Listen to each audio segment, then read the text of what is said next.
put God in a box. I quit trying to compartmentalize or categorize. I quit trying to pinpoint where Jesus is showing up. And I just start throwing up my hands when he did show up. Is there anybody around this? I know it's only about 10 of us in here, but I got to give God some praise in here, because what he was doing, he was giving me through the storm. He was getting me through some storms that I didn't know I was going to go through. Yes, sir, 20 years ago. I didn't know I would be going through some of the hell. Y'all just let me testify for a minute. I didn't know I'd be going through some of the hell. Yes, sir, when I can look back 20 years ago, yes, sir, 40-year-old Chris can tell 20-year-old Chris some things about some patience now, about some, yes, sir, perseverance now, about some perseverance now, about some diligence now, about some, yes, sir, keeping your mouth shut now. I learned some lessons. Look at somebody. I'm going to get it together in a minute. But look at somebody one time and say, I learned some lessons in my storm. I learned how to praise him in my storm. I learned how to lift him up in my storm. I learned who had my back in my storm. I learned how to go through in a storm. I found out how much I could take in my storm. I found out that he's a comforter in a lonely hour in my storm. Look at somebody and say, I know that's right. All right. Found out I could take more than I thought I could. But I didn't learn it though. All right now. I didn't learn it until I went through my storm. Look at somebody real quick, say, thank God for your storm. Thank God for your storm. Thank God for your storm. Okay. So look at what the text says. All right, y'all still with me? Amen. There's an environment that's ferocious, right? Because the Lord sends them into an enigmatic environment that they can't control, they did not create, and they can't contain. He sends them to an environment that's ferocious, and then he shows up. He makes an entrance that's suspicious against the backdrop of the storm. But watch the text. With this entrance that's suspicious, the text is teaching itself. There's also an encounter that's audacious. An encounter that's audacious. So we got what? We got an environment that's ferocious. We got an entrance that's suspicious. There's also an encounter or an experience that's audacious. In so many words, there's something that happens here after Jesus introduces himself to the disciples. And he does this, listen, he introduces himself by utilizing something they were afraid of, something they were intimidated by. He used the storm that they were in, to introduce himself in a new dimension. All right. All right? So look. Watch the parallelisms and watch how the parallelisms intersect. Eventually, watch the text here. That's when you see one disciple doing something that the other 11 weren't willing to do. He does something interesting here in that Peter prompts his sound to evolve while the storm is raging. All right. One more time. He prompts his sound to evolve while the storm is still raging. Now, watch. He was among the ones crying out in fear in Matthew chapter 14, verse 26, where it says, when the disciples saw him walking on the sea, they were troubled. All right. Saying it's a ghost. And they, it didn't say all of them except Peter. It says all of them. All of them cried out for fear. All right. Are y'all here with me? Yes, but by the time we get to verse number 28, Peter has gone from screaming in fear to speaking in faith. And if you'll indulge me, I just want to take a look at the statement that Peter makes that gives him accessibility into the supernatural. Watch it. He says in verse 28 of chapter 14, Gospel of Matthew, he said, Lord, if it is you, command me to come to you on the water. All right. The thing I had here, hermeneutica, let's preach a little while. The first thing, text is tapered and tailored to teach us. The one reason as to why this experience that Peter has with God is so audacious, it's so courageous, is because even in the storm where Jesus is, Jesus makes sure that Peter remembers, number one, to confess the Lord's title. All right. I hear somebody say, confess his title. Confess his title. Watch how he begins his declaration. Begins his declaration with the word Lord. Let's preach that. Let me hear you shout Lord one time. Lord. That word is an intriguing one because In the Greek text, the word Lord is translated Kyrios. And the word Kyrios, Kyrios, it literally means master or owner. Kyrios. When Peter called Jesus Kyrios, it really reveals the maturity, the magnitude, the amplitude of his statement when you consider the context of what Peter is surrounded by. Because the reality of the text is that Peter is in a storm of severity that Jesus did not stop, nor did he stifle. He's in a storm that, if you would allow me to be earnest as well as honest with you, Jesus was predisposed to the knowledge that he was sending Peter into the storm. Yet while Peter is in it, while the ship that Peter is in is being ravaged by insistent wave and insolent wind, Peter opens up his mouth and still says, Lord. He's in a situation that is beyond his ability to manipulate or master. He is in a what they call climatological conflict that is messing with his psychological condition. Preach! His feet can't touch the bottom of this situation without him drowning in it. With all of his prowess and all of his expertise and all of his experience as a fisherman, his expertise can't get him out of this storm. And to further complicate things, he's surrounded by people who have witnessed the Savior working, but they have committed spiritual perjury by abandoning their witness because they gravitated toward worrying. So Peter is in what they call a hell of a mess. He's stuck on a ship in a storm with students who are screaming because they're scared to death. Let me say it one more time. He's stuck on a ship that's in a storm with students who are screaming, and they're screaming because they're scared to death. One more time. He's stuck on a ship in the middle of the sea, in a sea that's captured by a storm with students who are screaming because they are scared to death. But this is the shout. When Jesus speaks, Peter's sound evolves. He gives his voice a purpose and a direction. Preach, Rainer, because it's going to help somebody here. Note that he does not talk to the devil in this storm. He does not rebuke, neither does he resist this storm. He refers to Jesus while he's still in the storm. And when he opens his mouth this time, he begins it with reverence. Look at somebody and say, the Lord. You still not walking in, but that's all right. I got more work to do. Peter's situation has not changed. The rains have not stopped falling. The winds have not stopped howling. The ship has not stopped rocking. The lightning hasn't stopped flashing. The thunder hasn't stopped rumbling. The situation is totally, undeniably, irrefutably out of Peter's control. But he still has enough faith in a situation that he can't contain, in a situation that he can't control. He still got enough faith to call Jesus Lord. And for the sake of preaching, I come and get you. There are things in your life that are beyond your ability to contain them, control them. We didn't know COVID-19. Some of us had a revelation last year, some months ago, but nobody knew the significance and the damage that would be created by COVID-19. To have a witness. There are some things that are beyond your ability to comprehend, to contain, and those things have nothing to do with how anointed or available you are. Your storm may be in the form of a cranky co-worker. Your storm may be in the form of a conspiratorial congregant. Your storm may be in the form of a crabby companion. Your storm could be in the form of a capricious child. Your storm could be in the form of a chronic condition. It could be a storm affecting you financially, affecting you emotionally, affecting you spiritually. You've thrown oil on it and it didn't change. You read scripture, you plead the blood, you pronounce the word over it, and it didn't change. You've been dedicated, you've been devoted, and you still found yourself face to face with a storm. The storm that makes you feel hapless. That storm that makes you feel helpless. If you pay attention to how the storm impacts the people you're connected to, the storm will allow you to discover how cacophonous, how crazy, contorted, and confused. If you want to know how crazy your family members are, let them walk through a storm with you.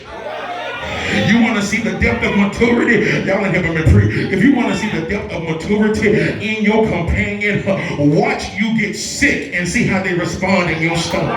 But my brothers and sisters, I like Peter because when it seems as though everything around him is spiraling out of control, he still speaks to the one who he believes is in control. He says, let me hear you shout, Lord, one more time. Oh.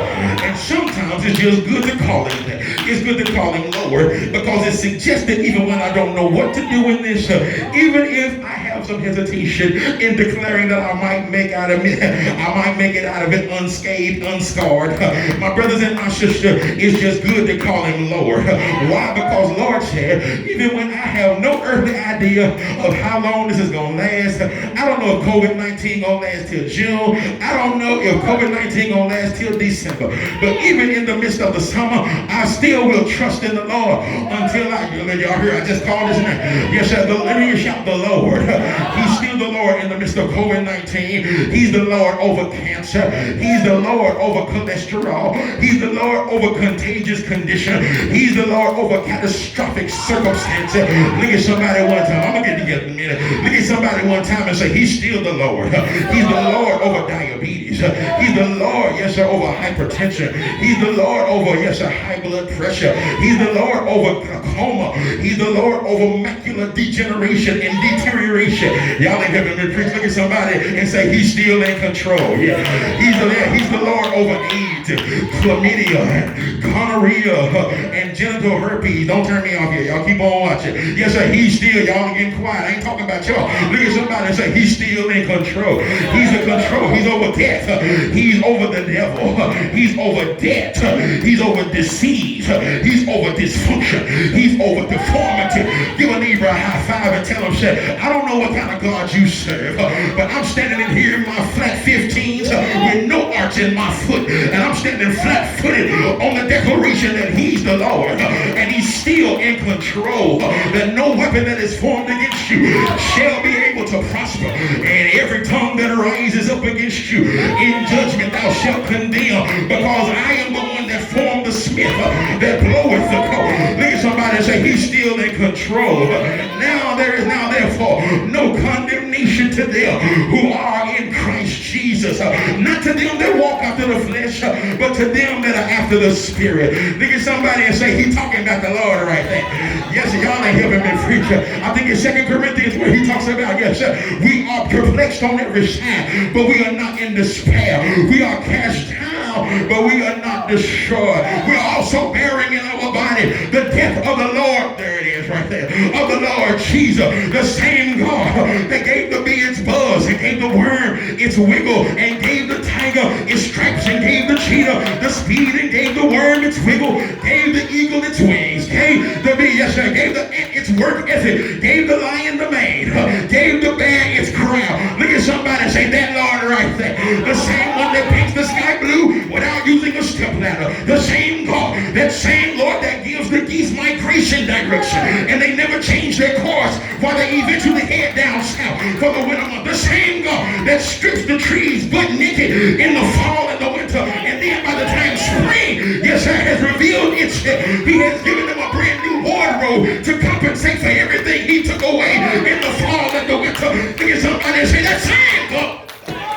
God, give somebody a high five. I'm going to get it together. Y'all know I ain't got no sense. But look at somebody and smile and I'll give them a high five for the second or the third or whatever time. Just till I tell you to quit. And tell them, say, that Lord right there.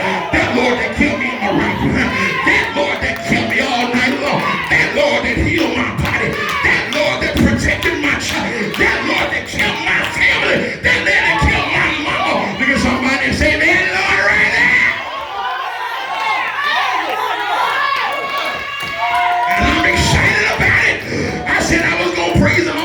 Send my suit to the cleaners. Anyway, look at somebody say that God right there. Jehovah Elohim, Jehovah Tiskanu, Jehovah Rohi, Jehovah Rapha, Jehovah Samuel, Jehovah the Lord El Elyon. Y'all know what? Yahweh Yeshua, the Paracleto, that one that lives over me, that died for me and lives in me. Look at somebody say that God right there.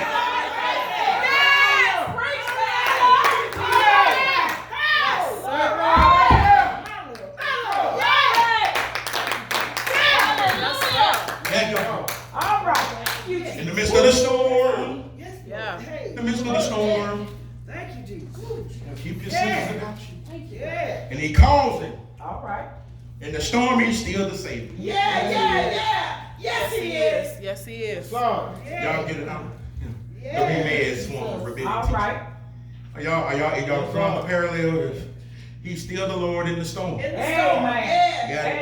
Yeah. You don't have to worry if you know who the word is. All right. Amen. Okay. So he confesses the Lord's title. While I get my breath because it's hot. Confessing the Lord's title in the text. He calls him Lord. But watch this. Text also says, but they got away from me. Okay, this encounter is not experimental. It's also really exciting because not only does Peter confess the title, but Peter also confirms the tendencies of the text. Amen. All right. Look at it. Well, I get more comfortable. Look what he says here. In verse number 28, he says, Lord. Yeah. That's how he started. He says, Lord, because he confirms or confesses the title. Here's how he confirms the tendency. He says, if it's you, bid me to come. Amen. All right. Is preacher there? Don't go nowhere. So this is the issue. Conundrum of the text is that while Peter is in this storm on the sea, Peter seemingly exits the predicament that is encased within the parameters of this moment now. And he begins to ponder some points of the past. In other words, he spends some time while he's in this storm. All right. He recollects, he refreshes his memory, regurgitates some moments. He's collecting what they call mnemonic data while he's stuck on the ship. And I imagine that he's able to reach some startling conclusions based upon the data he retrieves because of what comes out of his mouth. All right. One reason as to why Peter can tell the Lord in this storm that, Lord, if it's you, bid me to come to you, All right. is because Peter has walked with God long enough. Yeah. He's walked with Jesus, and he's been in some situations before this storm. Yes, sir. Where the Lord selected him to walk with him into some strange and supernatural situations. All right. Okay, free. Here we go. You remember in Mark chapter 5? Jairus' daughter lay sick at the point of death. And what Jesus did, there was an interesting interchange and interaction there. Jesus had just healed a woman who'd been plagued with an issue of blood for 12 years. All right. By the time the woman had finished, we'll call it a testimony. By the time she finished testifying to Jesus, that she was the one responsible for touching the hem of his garment, Jairus received word from one of his messengers that his daughter had died. Yeah. You remember what Jesus said? Jesus looked at Jairus while he was still listening to the woman and said, don't be afraid, only believe. Yeah. And when he went to Jairus' house, when he removed the skeptics from the scenario, All right now. he took the parents of the little girl into the room with him. Who else did he take? He took Peter, James, and John. Yeah. That's the word. That's not enough. All right. If you don't remember Mark chapter 5, do we remember the instance in Matthew chapter 17? Jesus went up on the mountain of transfiguration. Was seen in a semblance and a snapshot of his glory. Moses appeared on one side of him. Elijah appeared on the other side. Y'all got it? Moses represents the saints who had died prior to the Messiah's first coming. Elijah is a representation of the saints who would not die prior to Jesus coming back. All right. While some theologians debate among themselves as to what mountain Jesus was actually transfigured on, some argue that it was Mount Tabor. Other theologians argue that it was Mount Hermon. Some of us really don't care. That's right. There's no argument among biblical scholars who Jesus took with him on that mountain. No argument. Who he take? Peter, James, and John. That's right. And even in a futuristic tense in regard to the text, there's an instance in Matthew chapter 26, one of my favorite stories of the Bible, when Jesus is predisposed to the pain and the process awaiting him in Pilate's courtyard along with the torture of Roman crucifixion. He goes to the Garden of Gethsemane. He said, watch while I go and pray yonder. Then he took with him who he take? Peter, James, and John. So as Peter is in a storm that's severe, he's on a ship that appears that it might sink. With him being on the ship, with students that are screaming, Peter does something very special, separates him emotionally from the rest of the disciples. He psychologically reaches back for evidence. When he returns from his flashback, he comes back with the conclusion that if it's really the Lord will authorize Peter to have access to wherever he is. He even said it in John chapter 14. He said, brethren, let not your heart be troubled. He said, if you believe in God, believe also in me. In my Father's house are many mansions. If it were not so, I would have told you, I go away to prepare a place for you. And if I go and prepare a place for you, then I will come again and I will receive you unto myself. That where I am, you may be also. And even while Peter, my brothers and sisters, is in a storm that he can't control, the good news for Peter and the good news for us sitting in the pew is that the storm doesn't stop Jesus from wanting Peter to be with him. Most of us know what it feels like to go through storms without hearing from who we thought would be our closest friend. There are those of us, and if the walls could talk, there are some of us who face depression. Some of us have faced discouragement. Some of us have faced divorce. Some of us have even faced death, and people backed away from us while we were going through those storms. Some of us faced sickness and setbacks and struggle and separation. And some of us even dealt with suicidal thoughts, and we were ashamed because we thought that since you were a child of God, you shouldn't have to experience those types of storms. And because of our shame and our attempt to be in an attempt for us to be secretive, there were individuals close to us who had no earthly idea that every day was a day that we were just trying to survive the struggle. But I heard a songwriter say this, that even if you're secretive, you got pride, don't have no pride. But there is a songwriter that says Jesus knows all about our struggle. He will guide until the day is done. Then he said, there is not a friend. That's a hymn. Like the lonely Jesus. No, not one. Look at somebody say, ain't no friend like him. There's no friend like him. Come on, say it again, Kira. Ain't no God like the God that I got. He ain't no friend, ain't no partner that can, hold me like Jesus. Ain't no God can rock me like Jesus. Can't nobody comfort me like Jesus. Can't nobody keep my mind clear like Jesus. And for those of us who struggle with this, can't nobody keep your mouth closed like Jesus. Yes, sir.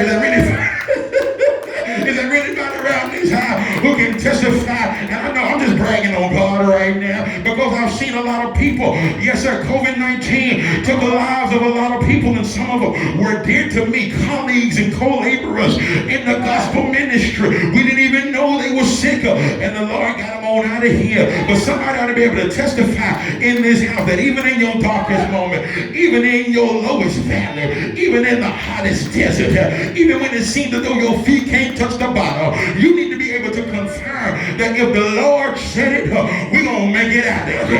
Look at a neighbor like you're prophetic and put your preaching but I ain't ready for that shit. But look at somebody and smile at them and say, yeah, he gonna make it through this too.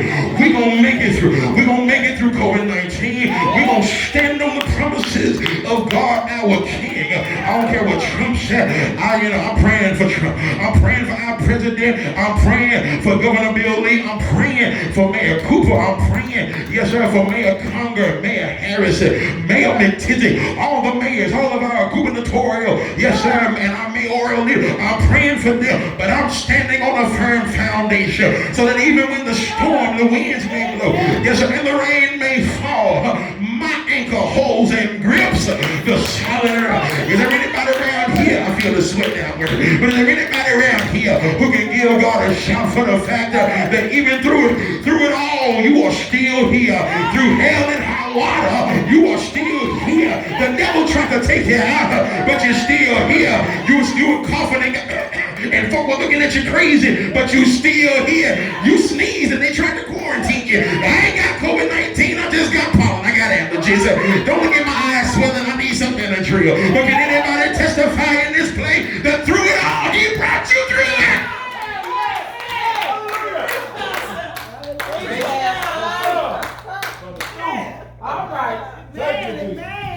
at somebody and say, he's not finished, my bad. Look at somebody and say, he's not finished yet. Y'all, he ain't finished with us yet. Please be patient with me because I'm going to outlive COVID-19 if the Lord said the same. I'm going to outlive it. So you got to be patient with me because I'm not stopping in here. Yes, sir. I'm not parked here. I'm only pausing here. Yes, sir. Give somebody a high five before I move to my last point and get this salty discharge out of my eye and tell them, say, we're going to make it through this. You thought we wasn't going to make it, but we're going to make it through this. Through many dangers, toils, and snares. I feel pretty good though. Through many dangers, toils, and snares, I have already come. And it is not only grace that has brought me safe thus far, but it will be grace that leads me home. Look at somebody and say, he's telling the truth right there. Woo. All right. So I need a respirator. I need one of those. I need one of those Vaseline. What they call them? Respirators. Y'all give me an oxygen technician. We're gonna make like a respirator today. Pull the plug on this. And boom. What they say? Make like a banana and spit. What do we say? We confess his title. Watch, because he says, Lord. Y'all are so off when he puts We're gonna make like a tree and leaf. So, I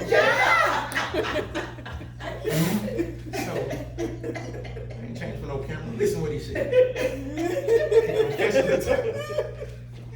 That was a delayed laugh. Y'all just the whole joke. He confesses his title when he says, Lord. Right? Yes, But that does that earmarks, that indicates, that insinuates a certain maturity there. For you to be stuck in a storm, can't go backward, can't go forward. All right. But you know Jesus is still in control. Yes. Right? He confirms his tendencies because he said, Lord, listen, if it's really you, bid me to come to you. In other words, let me repeat. What he's saying is, he's walked with God long enough. He just constructed an extensive and expansive history of God as to where, look, I know God. If God is the same as he said in Malachi chapter 3, verse 6, that I am the Lord, I change not. Therefore, you're not consumed, O sons of Jacob. I know if he's the same God in Hebrews chapter 13, verse 9, he's the same God today, yesterday, today, and forever. And if I've collected extensive evidence that God is the same, then that means that if I'm in this storm now, he will give me the power to do today what he allowed me to do yesterday. All right now. Help us. So he confesses his title in the first part of verse 20. Then he confirms his tendency, the pattern. In the B clause, when he says, if it be you, command me to come you on the water, because he knows how the Lord is. The last thing I love about this text is the fact that after the title is confessed, after the tendencies are confirmed, watch Peter. This is what we need to learn a lesson. We also have to be confident when the Lord talks. We got to be confident when he talks. Hold your head up. What did he say? Verse 29, I'm through. He says, Jesus said, come. Here's the confidence that's exhibited. He says, and when he come down. All right. Wait a minute, that's preaching. All right. Can't hang along. Because to come to Jesus, if God gives you the power to come through, you cannot be dismissive of the notion that you may first have to come down. That's right. That's right. For you to come up, or come out, or come through, please do not be dismissive of the plausibility of the possibility that there may be a point in your life in that juncture where you may have to come down first. All right. You said, you come down out of the boat, then he starts to walk on the water. To go to who? To Jesus. Look at somebody say, be confident when the Lord talks. Be confident when the Lord talks. Irony makes it difficult for us to ignore. Peter and Jesus are the only ones having this dialogue. Listen to me. Because even if Matthew happens to eavesdrop on the conversation of the other disciples, he makes no effort to record for us what they may or may not have been saying. So the attention in the text is exclusively limited to the interaction between Jesus and Peter. Don't miss me, because I'm closing. I'm coming around the mountain. And while we observe Jesus and Peter, there are some things on the proverbial side for our consideration. First thing that we ought to give credence to is the fact that when Jesus gives the word, Peter doesn't pray over it anymore. He does not ask the Lord to repeat himself. All right. He didn't even ask for a sign because, believe it or not, the sign was right in front of him. All right. So he needs no more confirmation if what he thought he heard was what he actually heard. When the Lord says, come, Peter gets up All right. out of the boat. Look at somebody say, get up. Get up. He spoke. When the Lord speaks one word, that one word gives Peter access into a realm where the laws of physics and buoyant force and gravity don't apply to him. All right. I got it. And it's amazing how all the disciples, listen, all of them, whether they hear or sitting at home, all the disciples heard the same word. Yes, sir. And I may be skating what they call precipitously on the brink of eisegetical manipulation here. But Jesus does not affix or attach anybody's name, in particular to the response he gives. That's right. In other words, he does not say, okay, come on, Peter. Or come on, Philip. All right. Or come on, Bartholomew. He merely says, come. Let me say, come. Which suggests to me, this is what happened. It's an open-ended command, which means that there's a net of neutrality involved. There's a certain level, there's a certain level of non-discrimination or indiscrimination that will have availed itself to anybody who had responded to the command. All right. I got you though. I'm here for you. 11 disciples who'd walked with him, who had witnessed him working, who had sat at his feet at his teaching, were stuck, and they were stuck within the parameters of the ship. But watch how the storm serves as the backdrop for Peter's maturity. When we first find him in the text, what I said, he starts out screaming. All right. But then he goes from screaming to speaking. Then he goes from screaming to speaking to stepping. All right. Yes, sir. Now, everybody happy with me? And I think I'm going to have to leave y'all here because I got happy with that. I made the discovery with the discernment that there are a lot of folk who say they love Jesus, but they're still stuck in the boat. All right. They still stuck in the boat. They stuck. It doesn't matter if they're in church membership, church leadership, they're still stuck in the boat. My dad used to sing a song when I was little that said, I came to Jesus. It was a Dr. Watts. I don't even know, do we still know Dr. Watts? I came to Jesus just as I was. Nobody can sing like Pop. Weary, he would say, wounded and sad. All right. But I found in him a resting place. And he has made me glad. Look at somebody say, ain't nothing wrong with coming to Jesus. Because when Peter is walking on the water, he gives Jesus himself because he comes to Jesus just as he is. He's in a storm of stringency. He's in a place of difficulty. He's in what they call dire and delicate strait. But Jesus still accepts him, yes sir, as where he is. Look at somebody and say, he'll take you as you are. As a matter of fact, he's been in this storm all night because verse 25 reveals that Jesus comes to them during what the Romans regarded as the fourth watch of the night, which means that he came to them between the hours of 3 o'clock and 6 o'clock a.m. But it didn't matter how long they'd been in this storm, the Lord still found them and didn't mind coming to where they were. It gives me a privilege to talk to you all a few minutes about what our Christ and our Creator did for us on Calvary, because you and I were stuck in a storm. As a matter of fact, we were sinking in the storm, being tossed to and fro by the unpredictability of life and the call for a debt to be paid. And when Jesus came to us walking on the water being a representation of the dispensation of time, we didn't recognize him because he used suspicious entrances. He came through a virgin named Mary. He was born in an inconsequential village called Bethlehem. He was raised in the neighborhood of Nazareth, and we didn't recognize him because of suspicious entrances. Maybe somebody say, I didn't know it was him. I didn't even know.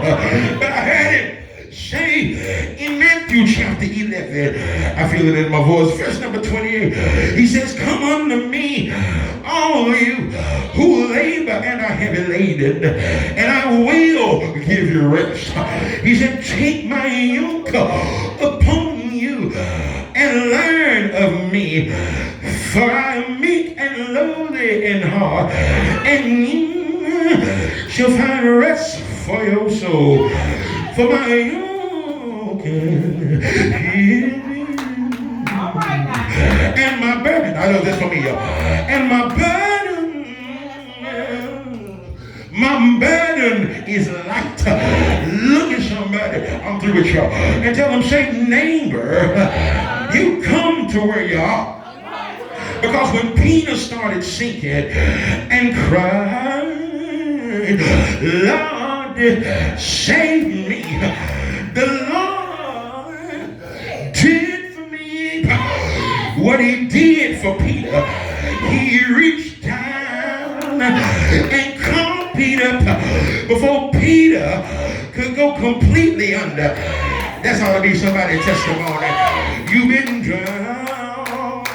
You've been down, but thank God you didn't drown. That was good, bro. Turn to somebody and say, neighbor, I know you went down, but thank God in here that he caught you before you drowned. God didn't say it like I was preaching. When Peter started sinking, the Lord reached down and caught him before he could go under. I don't feel like begging you to praise him, because if he's ever saved you from anything, you're on my mind having a praise for him. Watch the text and I'm finished. He said, Lord, save me. He had his mouth open, but he had his hands uplifted. Y'all missed me right there. He said, Lord, save me. But when he opened up his mouth, the Bible said that the Lord reached down and caught Peter by the hand. Give a neighbor a high five. While I get out of here, help me out there and say, neighbor, if you keep your hand up, if you keep your mouth open, won't he save you? Is there anybody in here you don't mind lifting up your hand and tell them, say, Lord, thank you for saving me. Thank you for healing me. Thank you for delivering me. Thank you for protecting me. Thank you for dying for me. Shake a neighbor by the hand. I feel like having some church, but shake a neighbor by the hand and tell them, say, neighbor, I serve a God, and that's why I'm in here. In the midst of COVID-19, I serve a God who will labor to save my life. I was about to go under. I was about to lose my mind. I should have been crazy, but I thank God in heaven that he saved my life. Wrap your arms around somebody. Yes, sir. Wrap your arms around somebody and say, neighbor, I don't know about you, but I'm in here today because he saved my life. He spared my life. Saved my mind. Look at somebody and tell them. Look at somebody and tell them. I said, thank God that he did it. Said, thank God that he did it. Hold on here. Come on, Calvary. Did he do it? With nails in his hands. Did he do it? With a spirit inside. Did he do it? With a crown on his head. I said, did he do it? And he died. But I was thinking, he died. I was flaming. He died. I was going under. He died. I couldn't breathe. He died. I was drowning, lungs filling with water. But look at somebody and say, he saved me.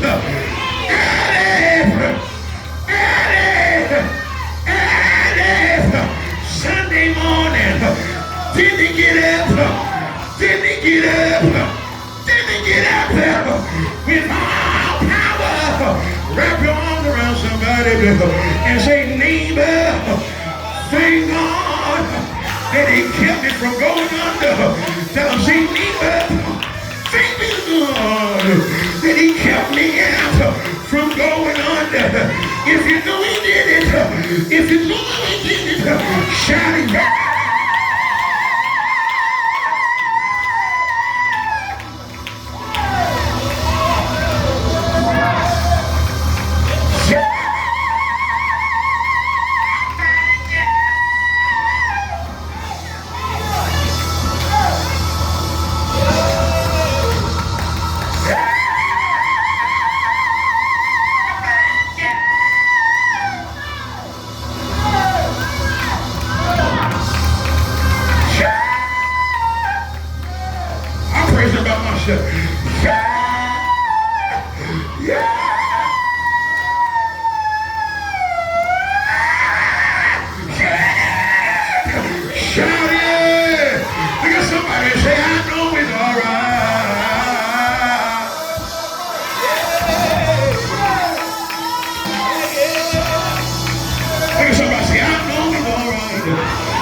Look at somebody and say, thank God he didn't let me go up.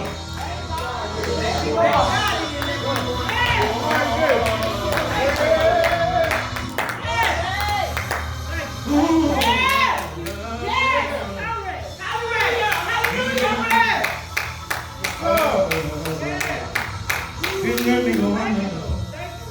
Thank you. Thank you. Thank you. Thank you. Thank you. Thank you, Jesus. Thank you. Yes, God. Yes, sir. Yes. Didn't let me. Hallelujah. There you go. Thank you, Jesus. Yeah. Hallelujah. Hallelujah. That's my testimony. My testimony is he didn't let me drown. Right. Amen. Amen. I ain't talking about just physically. I'm talking about spiritually too. Yeah, yeah. Amen. He didn't let me go on. Yeah. Hey. Amen. He didn't let me go on. Yeah. And that keeps my praise fresh. Keeps my praise on that level. Amen. All I have to do is look at what he didn't allow other people to come through. And when he spared my life, and I'm no better. Listen, y'all. Y'all know we're not any better That's right. than those individuals who lost their lives, right? Amen. Right. Amen. I'm no better than any of them. But when I woke up this morning, it was another day's journey. Thank you, Jesus. They don't know what causes this. They don't know what contributes to it. So anybody's a candidate to catch it. Amen. But look at somebody and say, he's covered me. He's covered me. Covered. Thank you, Lord. Kept me from Thank you, Lord. going on. Thank you, Lord. Yes, God. Thank you. Yeah. Okay.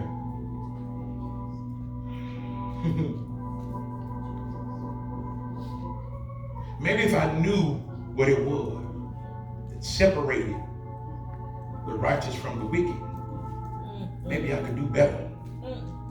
Maybe I could exhibit some behaviors, change some thought patterns. Maybe I could. But the thing about it is, when they say at the foot of the cross, everybody's level. Yeah. All right. All right. So that gives me praise. I'm not only praying for these families who've lost loved ones during this pandemic. Yeah. I think I shared with you all. Some of them I know, I'm close to them. Pastors, young and old, been faithful in ministry. COVID-19. And I'm no better than them. I had the symptoms, like I had it. And the Lord brought me back. Praise the Amen. Lord. Praise the Lord. Praise the Lord. Praise the Lord. Yeah. So that's why I have to give God praise, because He's operating behind the scenes with elements that are beyond our control. That's right. Amen. That's right. Amen. I want to believe, I believe all of you all say about that. There may be somebody who's watching us sing and sweat, tired, preach, get weary and well done, but they may not be saved. Listen, if you're watching this recording, right, one thing I can say, and I can't speak for the individuals that are here, as we conduct worship, as we have assembled in this sacred space for the intent and the objective exclusively of giving God glory for keeping us in the middle of circumstances that are beyond our control and our comprehension. All right. I can testify that God has never been more clear to us than in circumstances that we can't control. Hallelujah. That's right, Pastor. Folk losing their mind. The Bible says, I laid me down and I slept. All right. And he said, and when I awakened, the Lord had sustained me. Hallelujah now. Psalm 3. That's right. That's right. When I laid down and slept. When you're saved, there's a peace. Yeah. You know? I Amen. see folk wearing masks. Y'all be safe. Be safe. Joker's coughing and you give him the rock brow. Give him the rock brow. You know. But we also know that we're covered by the blood of Jesus. Hallelujah, Jesus. Amen. And the blood of Jesus Yeah. has dominion Yeah. over COVID and cancer. Hallelujah. I receive it. Hallelujah. Amen. If you don't know Jesus in the part of your sin, in the practice of your sin, the consequent penalization for your sin, get to know Jesus. Amen. Amen. Start off as acquaintances. Try to take it too fast. Start out as acquaintances. You walk with them long enough, you'll discover Yes, sir. acquaintances become friends. Yes, they do. Amen. Walk with a friend long enough, find out the more you all have in common. Friends turn into lovers.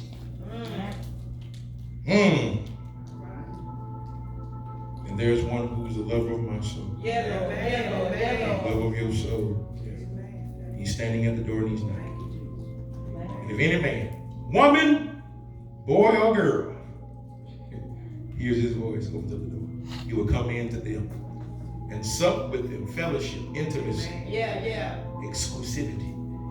He will come in and he will meet with him and them with him. Hallelujah. Put your hands together in this house.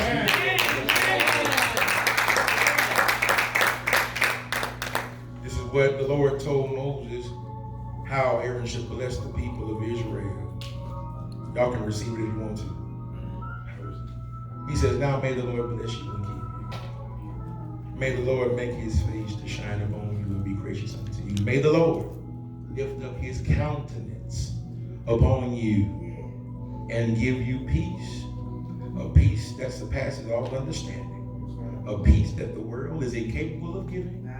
And since they are not responsible for giving it, then they have no right to take it away. That's right. If you receive that blessing of being in the peace and the presence of God, let it be known by the sound of amen. Amen. God bless you. Social media. We'll see you all the next time. Go in grace and peace. And know that we're praying for you. Hold your head up.